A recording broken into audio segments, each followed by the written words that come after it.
Can-Am, spécialiste du quad et du scooter des mers, s'est lancé dans l'aventure du 3 roues sur bitume en 2008.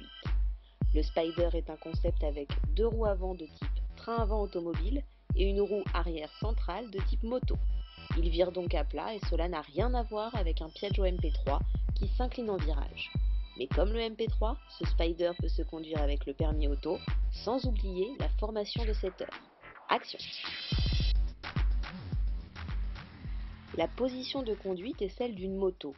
Le conducteur est placé au centre de la structure, en Y, formé par le cadre avec les deux roues avant et la roue arrière.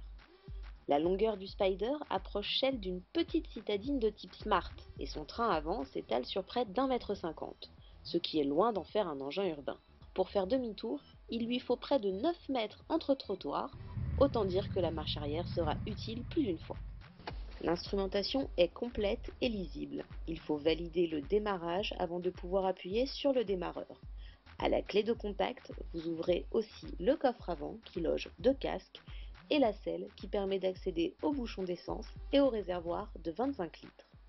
On cherche toutefois un rangement pour mettre son ticket de péage ou son téléphone, mais rien n'est prévu. Le Spider est finalement plus ludique que pratique. Le Spider dispose en son cœur du bloc bicylindre Verotax 990, qui équipe aussi les motos Aprilia. La puissance s'affiche à 106 chevaux. Voilà de quoi ébrouer sans problème les 320 kg de l'engin, avec des performances agréablement menues. Le Spider passe de 0 à 100 km/h en 6 secondes et la vitesse de pointe frise les 200 km/h.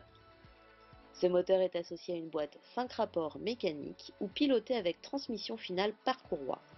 Le système séquentiel est très évolué et onctueux à l'usage. Les rapports descendent automatiquement en cas de sous-régime moteur et à l'arrêt, la boîte se repositionne ainsi toute seule en première. Pour garder le cap en toutes circonstances, le 3 roues est bardé d'électronique.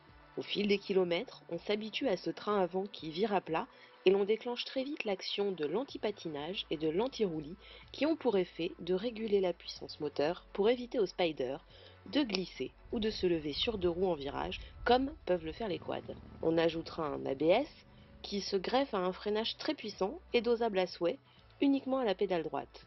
Chez BRP, on ne badine pas avec la sécurité et ces systèmes ne sont pas déconnectables.